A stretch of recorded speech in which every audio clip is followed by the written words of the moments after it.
Discipline. ஒழுக்கம்னா என்னப்பா? எல்லாரும் ஒழுங்காயிரு, ஒழுக்கமாயிரு, ஒழுக்கமாயிரு, ஒழுங்காயிரு. என்னது அதுப்பா? நான் சொல்லட்டுமா ஒழுக்கம்? நான் லாங்குவேஜ் டீச்சர். நீ எந்த வார்த்தையையும் அப்படி கடந்து போவாது, புரிஞ்சுக்கிட்டு கடந்து போ. ஒழுக்கம்ங்கிற சொல்லுக்கு இன்னைக்கு விளக்கம் கொடுக்கிறேன். டிசிப்ளின் என்று நீங்கள் சொல்கிறீர்கள் என்றால் அதனுடைய வேர் சொல் டிசைபிள். டிசைபிள் என்றால் கற்பவன். அப்போ எங்கிருந்து வருது அது? அப்போ நான் ஒழுக்கம் என்றால் கற்றல்னு அர்த்தம் குழந்தைகள்.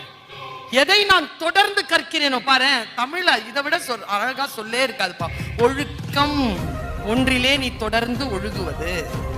தண்ணீர் இப்படி கொட்டுது அப்படின்னா தொடர்ந்து நீ எதை கற்கிறாயோ அது உன் ஒழுக்கம். ஒரு திருடங்கிட்ட போய் வாட் இஸ் யுவர் டிசிப்ளின்? திருடுறது. தொடர்ந்து அவன் அந்த ஒழுக்கத்தில் இருக்கிறான். அதனால் தான் வள்ளுவம் நல்லொழுக்கம் தீ ஒழுக்கம்னு சொல்லுங்க. செல்ஃப் டிசிப்ளின் ஒரு ஆங்கில வார்த்தையை சொல்லுகிறீர்கள். இல்லை, தமிழிலே நல்லொழுக்கம் என்கின்ற சொல் உண்டு. தீ